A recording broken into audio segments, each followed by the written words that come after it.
Hey everybody, welcome to the next tutorial lesson. In this one, we are going to model out a pretty basic version of the world's largest Tesla coil. I thought this would be a fun project. We can use PBR on it. There's also a little Blender Market lightning mod I picked up. I'm still kind of poking around with it, so I can only do some basic things, but it's going to be pretty fun, pretty cool. We'll throw an HDR in. We'll throw in this little fence and some ground and some lighting, and we'll put this little attractor pole in, and then we'll make this cylinder and this torus kind of look like that. And we will use some ID maps and some PBR textures. So I think it's going to be pretty fun. All right, so I've shoved that off to the side, so we've got more room to work with. And I think for right now, I'll just hit Control Spacebar, and I'll just disappear basically everything. And if you get stuck in the screen, it's Control Spacebar. That's it. Just get right back. Okay, so Shift A, let's drop in a plane. Just scale it up. Scale it a little bit more on the Y so it kind of looks like that yard. Go into Edit mode, hit W, subdivide it one time. There's a reason for that. Let's go back to Object mode. Shift A, drop in a cylinder. Now the cylinder should be a little skinnier than this, not much.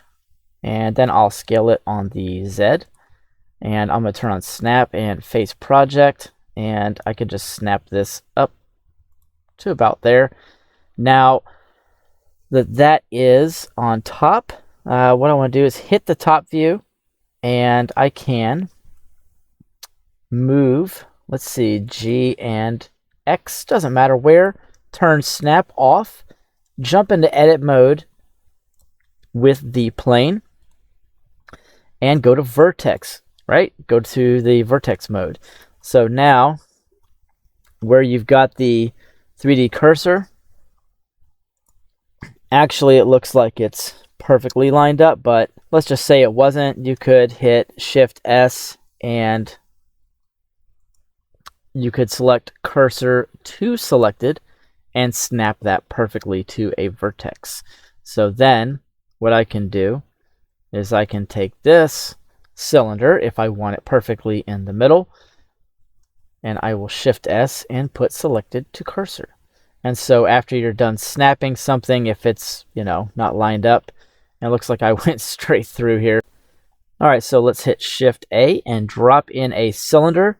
Now what I want to do is jump into edit mode with this whole thing, and I'll just take a front view. I'm going to turn snap back on, go to increment, and then hit G and Z. And apparently I've got to select a different mode. There we go. So on face select, you can snap this up to the top, and what that's going to do is put the origin point at the bottom. So if we rotate this, now it's going to be where we want it. And if I scale this on the Z, it'll stay there. So now I can just kind of bring this up, and it won't be a big pain.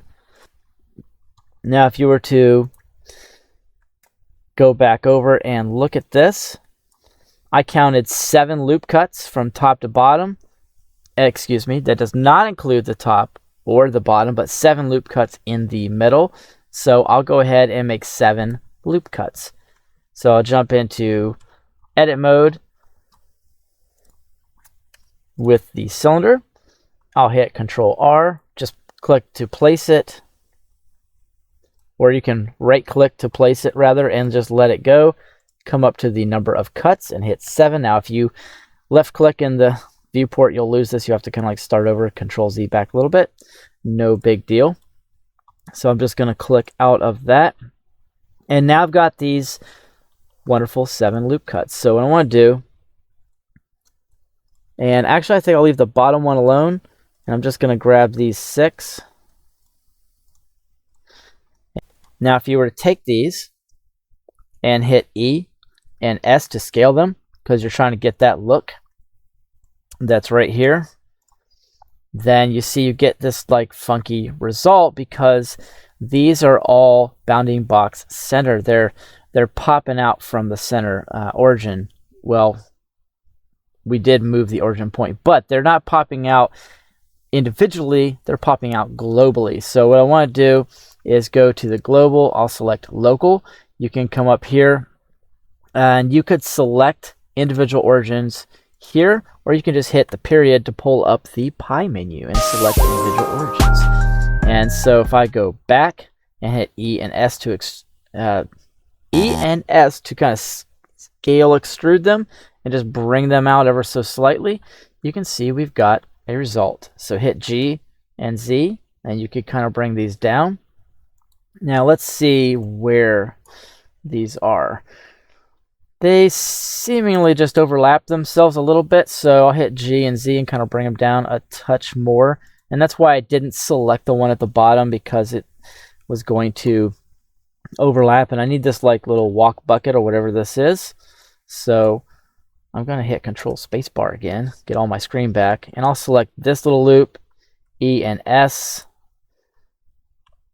and then G and Z to bring it up. And now I've pretty much got that shape the way I want it.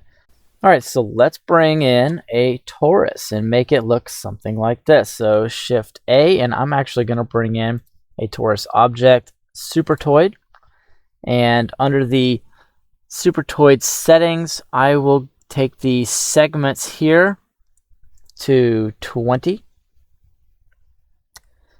to kind of match what's going on here, and then I'll bring the V segments to 32, which will kind of give a little bit more of a rounded shape. You could bring them up or change it however you want, but 32 seems to be pretty good. I don't see much benefit in going higher. All right, so now I'll just take this G and Z and we can bring it up and give it some scale. And let's have a look, see if we can bring this up and make it look pretty good. Yeah, I'd say that's decent.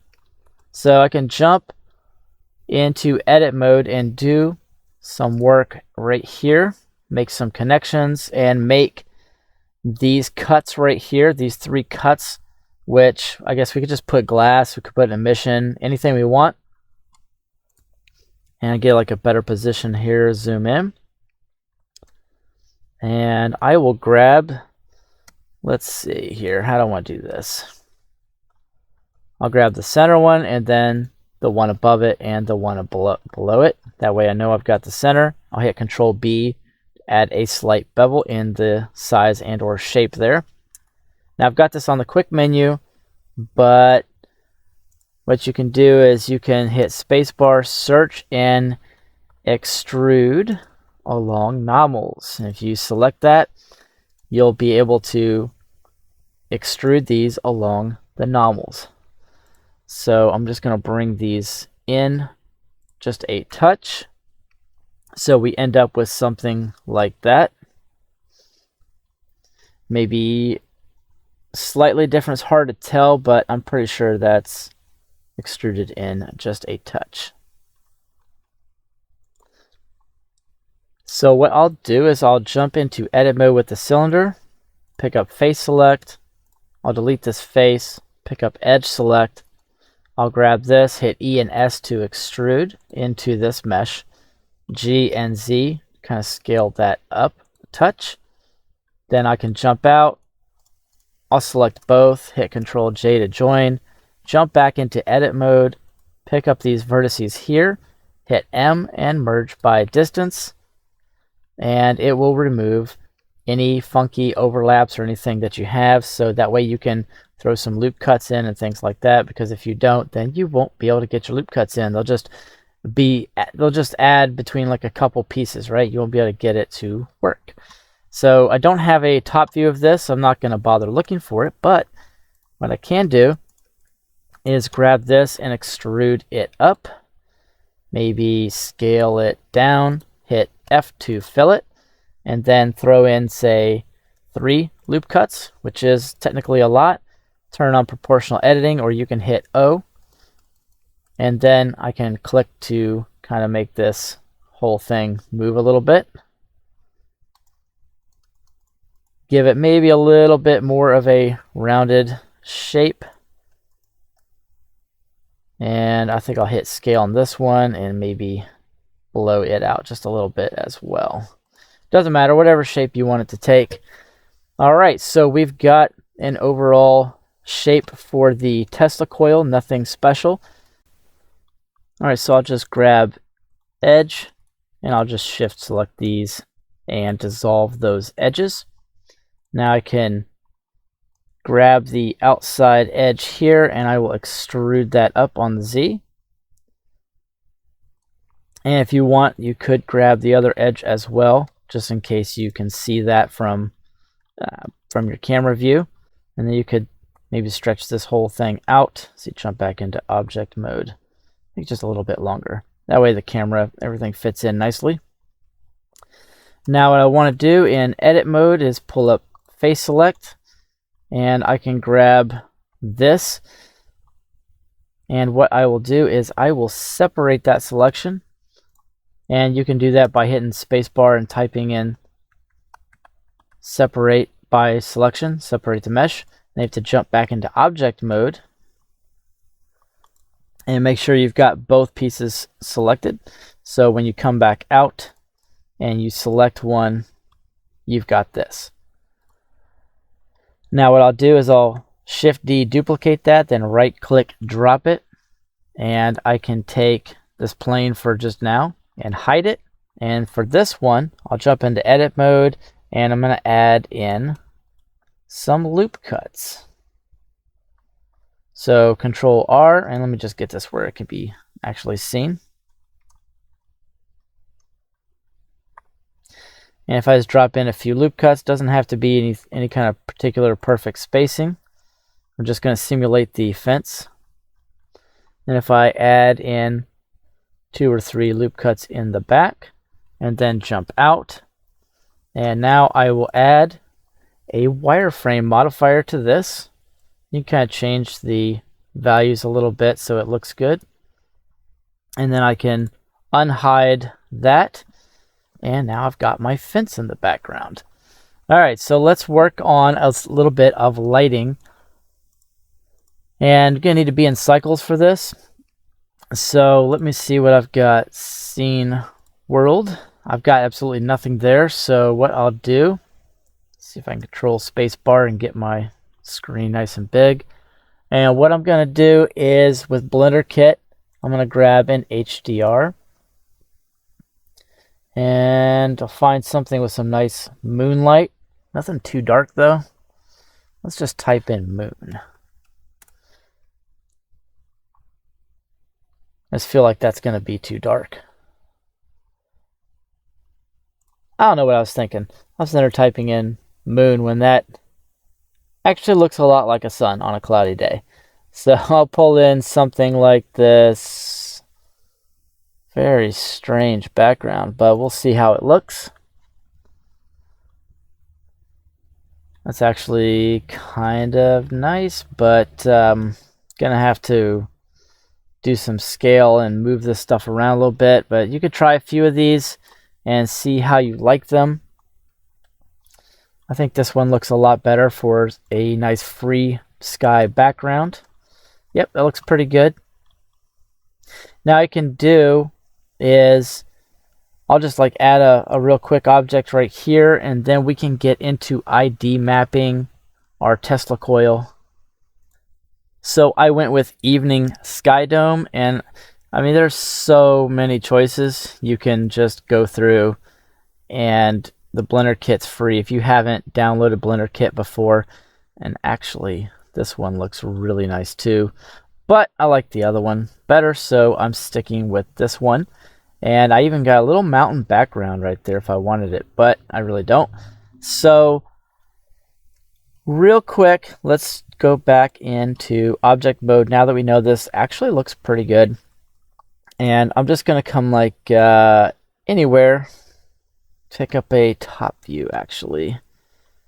Yeah, I think somewhere like right here is pretty good.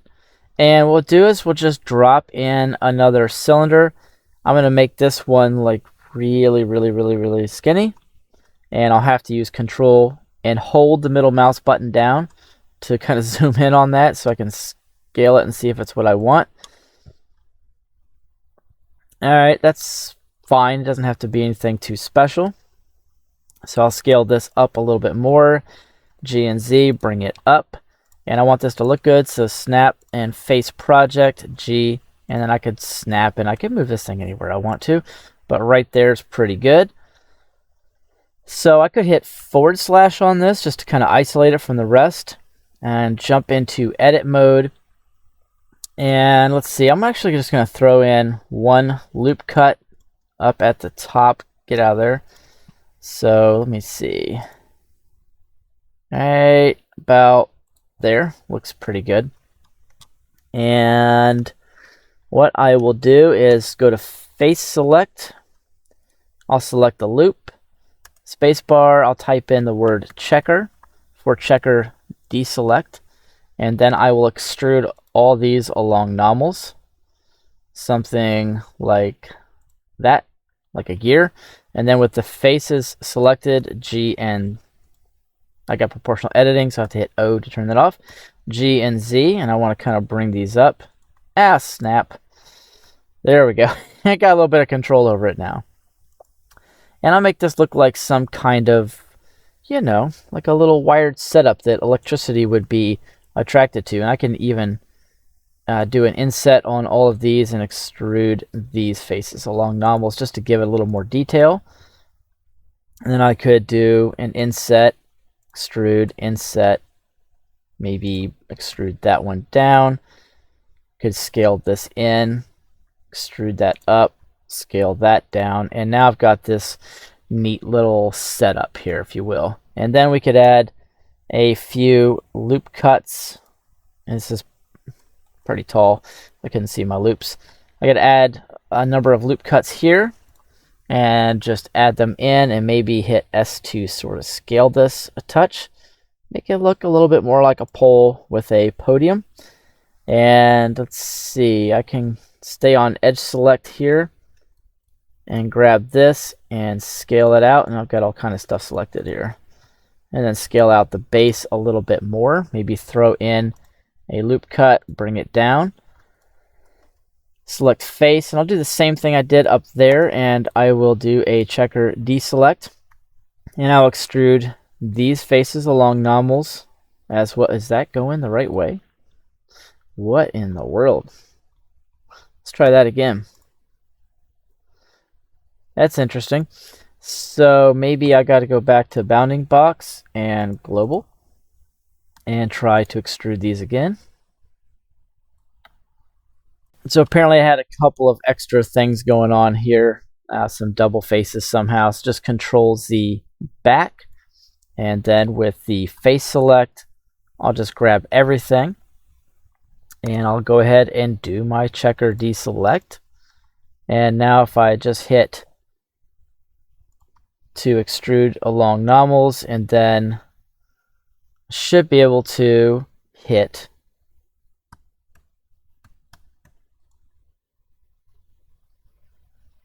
yeah, there we go. So that's better. I'll just scale them on the Z, which is a little bit easier, and then kind of check out the model and see how that looks. And I'll / back over. Yeah, that was weird. I mean, Blender, whatever. Sometimes maybe you're not all the way awake or something, you know. Okay, so this looks pretty good. And as always, we like to bring in a human scale model. So let me get a human in here. I'm kind of partial to the Renzo character. I really like the Renzo. So let me just get rid of that, and I'll make sure it's on snap so I kind of bring him around. And I want him something like this. I think this is actually pretty accurate. Let's see, is there anything in here that would depict the size? Yes, okay, so we got a truck here. So if a guy stepped out of this truck, he'd be about yay tall, which is pretty accurate to what I've got. And if you're wondering, yay tall is Tennessee. Yeah, that's Tennessee measurement. So we bring him to about here. And so now we've got a human scale to this thing. You can see it's the world's largest Tesla coil. So you can see just how big it is. This is a pretty good point here. Control S. Probably should have done this a little bit sooner, but I'm going to go ahead and make a new folder. I'll call this Tesla. And don't hit enter again. You likely will make a new folder. Just click save blend file, and I saved it as untitled for some reason. No big deal. So let's go ahead and start doing some ID maps. And I'll just hit Control Spacebar, pull this back out, call this a UV editor.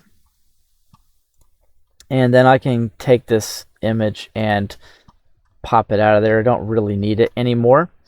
So now I want to hit the end panel, pull up my text tools, go to color IDs. And if you want, you can come back over to the picture. I saved it on the web page, so I don't have to have it there. And it looks like I'm going to need 1, 2, 3, 4, possibly 5 if I want to put these loops in here. I'm not going to, well, you know, we got to do it right way. So 1, 2, 3, 4 ought to do it. So we'll make 4 ID maps. That'll cover the base here. That'll cover the light, or rather like the glass. If this was like a looking tower, you wouldn't want to be up there, obviously. But this would be like the little glass rings up here. And then the gold rings and like the wireframe that's in here. So 4 should work fine. So what I'll do is I'll click this down to 4. And it already made one red, which makes things a little bit more difficult. Have to go in and carefully select these. So I'll just come down to the edge. All right, so that's the glass. This one's specific. So I'll make this one blue. Now I want to select, and somehow I got the top of this thing. I want to select just the body itself. So let's see if we can manage that. Control +++. And it's selecting the body underneath, which I don't want. So what I'll do is I'll just hit 7, grab the top view. I'll select everything that's there. And then I can just manually grab a few of these here.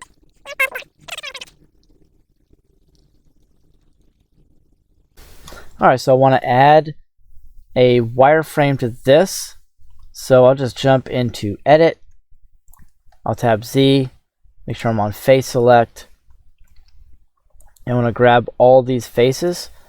And what I can do is separate this by selection. I'll jump back out and go back to solid mode. So now this piece is technically separate, but I'll Shift D, make a copy. I'll hide the copy. I will go ahead, Control J by selecting, Shift selecting those, and just kind of like restore that part. And now if I hit, I'm gonna have to do an Alt H, just bring it all back. I'm not gonna bother trying to find it. So now I've got this one part that fits exactly here. I can put a wireframe on that.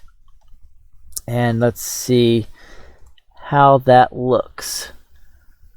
Yeah, I think that's pretty nice. That's pretty nice. So let's see, what else do we want to do to this? Can mess around with the thickness a little bit. I think I'm going to bring it down. That looks pretty good. May make it just a little bit thicker. Alright, so now I've got the wireframe selected. I could just go ahead and hit to select that one as yellow. And I will apply this. So I'll go ahead and apply that modifier. I'm not going to change it. And if I want to, I can now take both of these models, just Control J, and join them up. And now I've got one model, and I've still got my ID map right where I want it. And that gives me that funky little wireframe that was on here. So I was trying to bevel it out, but it was not working too good. There's a little bit of overlap going on, and it's a lot of cleanup. And you know, so we're just gonna move forward. because nobody wants to sit there and do all that extra cleanup. Alright, so let's take a look at this one more time. I think the scale and everything looks pretty good. I've got my little human scale model here and everything else. So I think it's time to go ahead and start putting on some textures. And I actually hope you can't hear it, but man, I have got some crows outside going bonkers. They are really trying to get their breakfast. Alright, so I'm going to jump over into Eevee, control spacebar, going to get rid of that, just bring up the end panel, I'll pull up Philogix. And I didn't actually convert these to vertex colors yet, so let me go ahead and do that from materials to vertex. Nice and converted. And so now I have to control tab back into object mode, and I've got everything here. So let's go ahead and start baking. What we're going to want to do is kind of check our reference a little bit. So this is kind of maybe a gradient, but there's a lot of gold and a lot of darker materials that look like kind of like shiny panels, maybe rusty even, not sure. But what we can do is we can go in and just start with some base layers and then take it from there. Alright, so the first thing I'm actually going to do is I'm going to grab the green color. I'm going to do a new pick shader for that. I'm going to keep everything at 1024 and 2 for the quality. I'll go ahead and bake everything. And now with everything baked, you can see in the Eevee that is turned white. I'll go ahead and just drop a basic layer. I won't touch it. I'm going to go to alpha, drop a layer, and I will just come down here. And we can add in effectively anything. I'm going to put, I'm just going to put dust from on this one.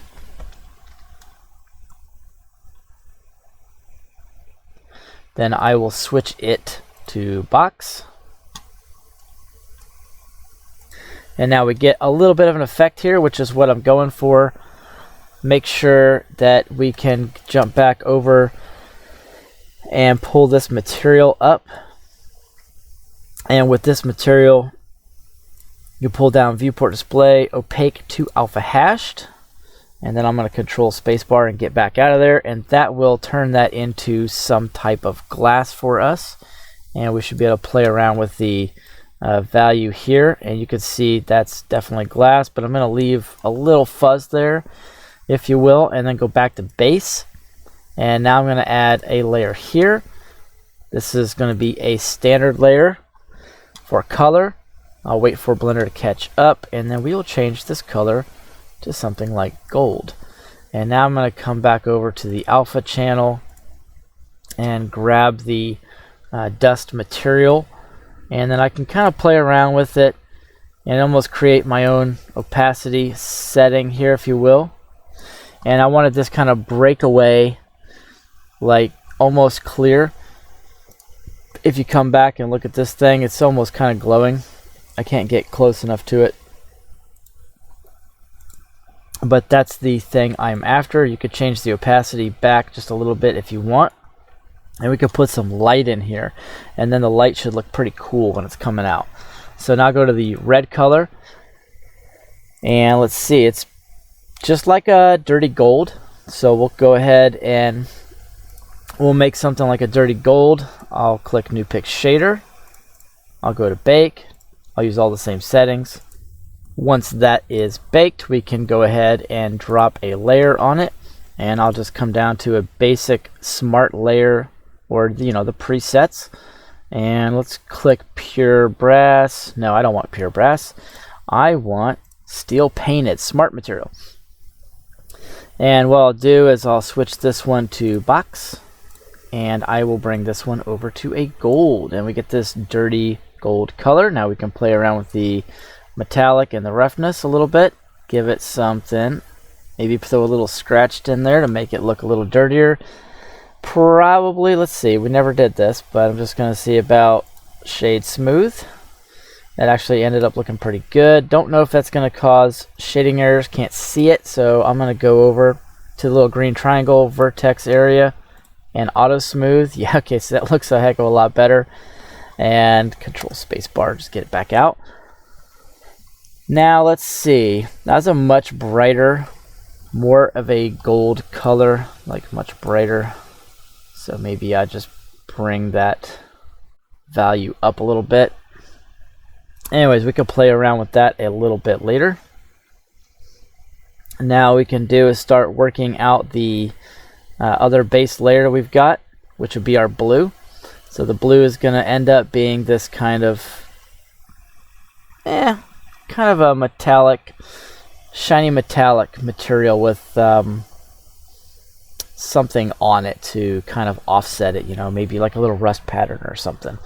So what we'll do is we'll go back up here, and that's the beauty of this. We can go back and fine-tune it later, but just kind of get it set up. New pick shader, you know the routine. See you on the other side of the bake. I just want to jump over into cycles real quick, because ultimately this is only going to look as good as the lighting itself. So if you were to come over to the world properties, and I'd say we're done with this for now, come over to the world properties, you could tick up the brightness a little bit, and then you can actually see what you're working with. Alright, so for the solar panels, just go ahead and drop in a regular layer. Just going to switch it to box right away. I'll choose something like the plastic grainy. This has got a color value, a roughness, and a bump, which is going to be pretty useful. So just kind of zoom in, and I did add a little light right here so I can kind of see what's going on a little better. And you could grab it and maybe scale it down, power it up a little bit more. It's going to be pretty bright and Eevee, and look probably just right in cycles. So what I can do is I could offer a little bit of a blend. You could change the scale if you want, but I'm going to leave mine around 1. And I will kind of play with the roughness a little bit. I do need it to be reflective, but I don't need the bump to be crazy. So I'll bring the bump down to like a minimal. And then we can kind of play around with the color value. It's all the way down. Could bring it to like a red, which will eventually give it kind of like a deeper brown. I would say that looks pretty good. Maybe bring the scale up just a little bit more. That's pretty cool. So just leave that like that for now, and I'll go back up to the final layer, which is our wireframe. I do want to take a peek real quick. It's just like another dirty gold, maybe a little bit more like a galvanized. Yeah, so let's switch over, make a new layer for that. All the bake stuff. See you on the other side of the bake. Alright, so we can go ahead and drop in a base layer. I'll go to box. And could do the steel painted for this one again. It made a pretty nice dirty gold last time. Just move this over. You play around with the scratched. Bring that up, the metallic. I think this one was a little bit more reflective. So I'm going to bring the roughness down to next to nothing. I think that could actually be maybe just slightly more of a gray tone.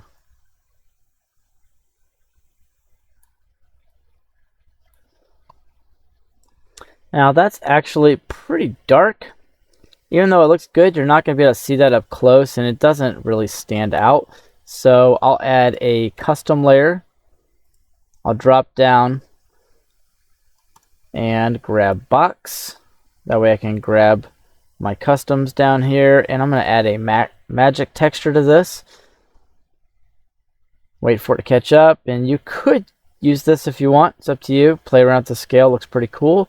But I'm actually going to go to factor on this one. And this will brighten everything up real nice. And then I can start playing with the scale here. And the distortion just a little bit. Because you're not necessarily going to see all that, but kind of want it to look this way. Maybe offer a little bit of a blend. The overall scale actually looked pretty good. So I can leave that set to 1. Alright, so I think that actually looks a little bit better. I come back over to cycles and could bring the world property lighting down just a touch, make it look a little bit more nighttime-ish or evening. Now I could actually come in and create a new shader for my fence. I could bake that if I wanted to as well. And I could simply drop a basic layer, put that on for color, bring it down just a little bit, and now you can see our other stuff we got here. We got the actual fence post, so we could go ahead and bake that out as well. And that one, I will actually put a real color on this. Put a real color on it, and I will go for the galvanized, iron galvanized.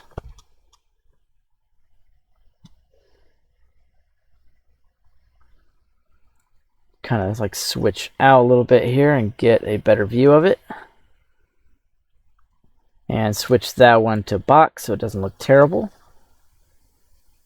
I think we could play with the roughness a little bit too.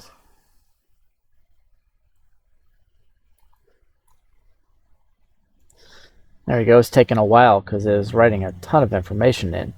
So now this looks like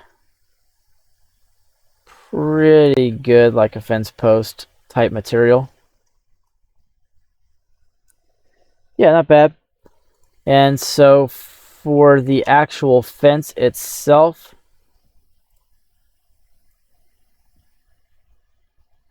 so you could put a real material on this. Let's dump the color layer and go with something and see what might actually work with this. So it could just end up being like an asphalt. Doesn't matter. I mean, there's plenty of concrete walls. And who knows where this is. And it looks like that scale is crazy. So let's bring that up. And so now we've got this kind of concrete brick wall going on. Actually doesn't look too bad. That's why I like Philogix, because you can just do this so much quicker. If you were going to go over to shading and make something complex, I mean, you're not necessarily gonna make this unless you're really good at texture nodes, but at the same time, I'm not wasting my time with that. And for this post, I can actually do a save. I'll create a new material for this one, and see, I don't want to get in the habit of not baking. You don't have to bake everything, but if you're going to export it and then put smart materials and things like that on it, you're going to have to. But you can put some base colors on without baking. All right, and with that baked, I'm just going to drop this to box, and I'll put aluminum on that. Going to mess around with the roughness a little bit so it's somewhat shiny, but not too much. And I'll bring that down and kind of match it up a little bit to the actual top. All right, starting to look like something. Let's see, what else do we need over here? I mean, I'm not going to model out the truck or anything. Looks like there's some other little boxes and things like that. You can model that stuff in.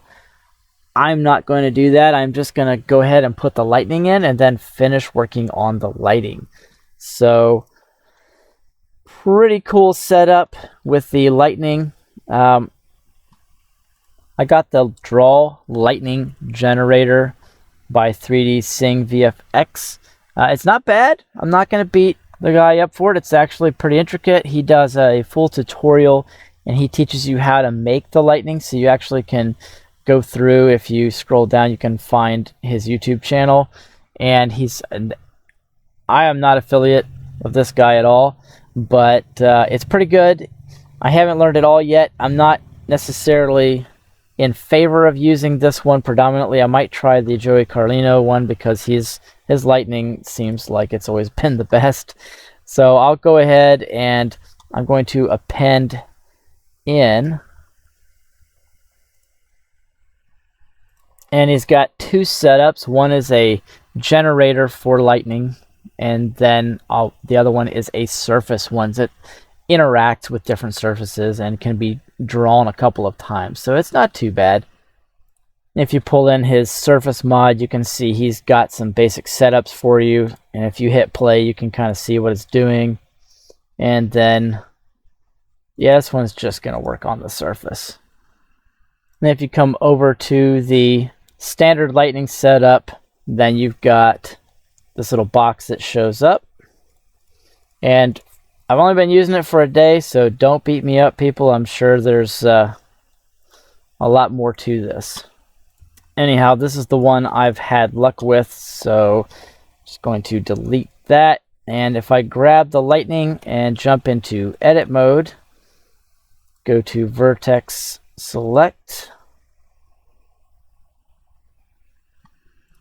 and make sure I've got the curve selected, and then I should be able to just select all. Hit X, delete those vertices, come over here, grab my draw tool, and this is set to 3D cursor, so I'm actually going to pull up a view that makes sense, and let's see if I can actually draw that lightning out. Yeah, it looks like it drew it out. That's pretty cool. So let's see if I can draw another piece on there. Nope, I haven't figured that one out yet. Okay, so we got a little bit of lightning here. I'll jump back over. Pretty cool. Now if I grab this lightning bolt and go over to the properties where the geometry nodes editor is, I can actually see, I can take this to a 3D and get some more out of it. That's pretty cool. And then there's some extra factors you can work with here, like about 100 of them. So you can trim the lightning if you want, and you can get in here and kind of play around with the fall off. So let's see, branch and radius fall off. There you go, kind of increase that a little bit. So now I've got a whole bunch of lightning and extra branches. Like I said, it's pretty cool. All right, there we go. So now I've got it actually branching off and making some extra lightning. All right, there we go. Now I kind of move this into my mesh a little bit. Let's see. Try to G and Z and bring that in. Make it look like it's actually coming off of the Tesla coil, because it's not actually touching. I guess it doesn't really have to be. Be however you want to do this. I want it to look pretty good though. And as far as the final product, you can actually take the lightning, if you get it the way you want it, and you can change it to be any color you wish. And I kind of like the orangish red lightning. It's pretty cool. All right, so I encourage everybody to do a little bit more to this scene. I'm not going to sit here, it's not like a full modeling tutorial, just like going over the PBR stuff and some of the new add-ons or anything that I see that I think could be useful, maybe some new techniques. And if you guys want, you could do a render. I'm sure there's people out there that are 10 times more artistic than I am, and you can send it to me at phoenixafterashes@outlook.com, and I will put you up on my community page to display your art if you wish. I don't want anything for it. I just do it, just give you guys credit for whatever you've done. And I obviously match the lightning up with how this color looks here, and then the brass here, because it's kind of like keeping the overall, you know, color scheme, and trying. I guess I could add some more stuff in here to keep the shape language same, but I kind of did that with the pole here. That way the shape language kind of tells the story a little bit. All right, real quick, guys. Didn't want to make you seem like I was leaving you hanging. So you can just click here on Blender Kit and type in anything, city, truck, whatever you want. I've got this little city in the background. Well, it's like a little building. Probably won't use it. And then you can dump in a truck, forklift, boxes, put a person there. I mean, it's super simple. You just grab the empty, and then I can move this truck anywhere I want. I can scale it, do anything I want, and then once you're done, you can get a render done. And that background kind of looks pretty good, kind of blurred out. I like this. I'm going to do a focus on just the lightning using a focus point, just so you guys know how I got there. So if I hit 0, grab the camera, come on down and click depth of field, then I click on something like the lightning and then come back over. And so once you've got the focus object, could be anything, you can bring the f-stop back and then slightly blur everything except for the lightning. Or you can focus this and everything else is blurred. Thank you for watching, and once again, I'll see you in the next tutorial.